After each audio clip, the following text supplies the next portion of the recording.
Seandainya ulun tuan terpilih sebagai pemimpin drone, getanya sama-sama untuk tapegat kapal selam. Karena apa kan? Dengan kapal selam di laut, getanya sama-sama untuk tak keliling daerahnya, untuk tak keliling dunianya.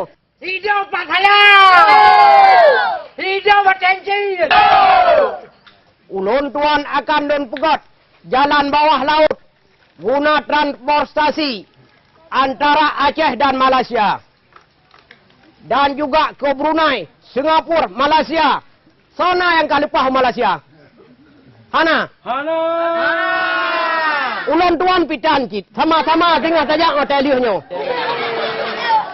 Hidup Bersama Tenjin!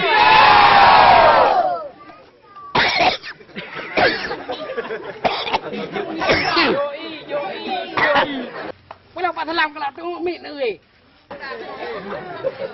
Hidup Pak Salam! Terpaksa payah lupa BBM macam lah. Blue, acik kan dengar le dekorasi Partai Batencin. Bukan dekorasi, orasi. Sama cik Blue hai. Seandainya ulun tuannya terpilih, baik nale masyarakat Acehnya yang nalam utauru. Mungkin bahasa Inggeris, bahasa Arab, Cina, Thailand, Taiwan, sekalipun bahasa-bahasa dikem, harus je madum. Hidup! Pasal pagi! Hai Blue, nak bagi. Bah menan gede. Sistem tak bangun jalan kalinya, sistem mendum-mendumnya pakai remote. Sistem digital. Seandainya ulun tuannya terpilih sebagai pemimpin drone, ulun tuan akan membuat akuarium raksasa di atas puncak Gunung Gerdung. Drone bayar dengan proyeknya bayar. Karena apa kan?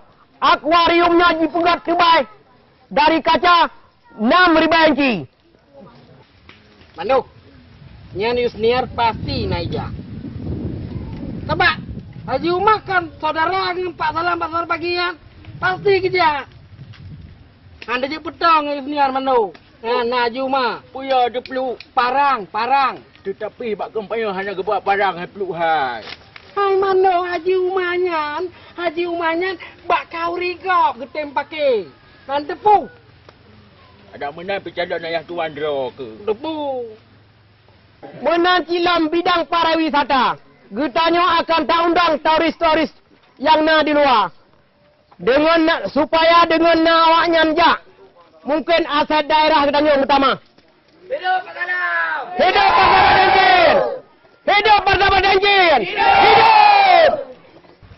Para nuk yang hana mirah, pat penerah yang hana bajau. Pat tutur yang hana salah, hana awai tentena bak dudo. Demikianlah. Assalamualaikum warahmatullahi wabarakatuh. Waalaikumsalam warahmatullahi wabarakatuh.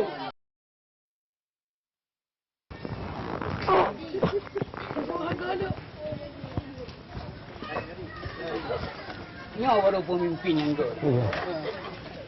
Pak Salam. Ya. Selamat Pak. Selamat. Selamat Pak Salam. Selamat. Semoga Pak Salam menang. Semoga Pak Salam menang. Selamat.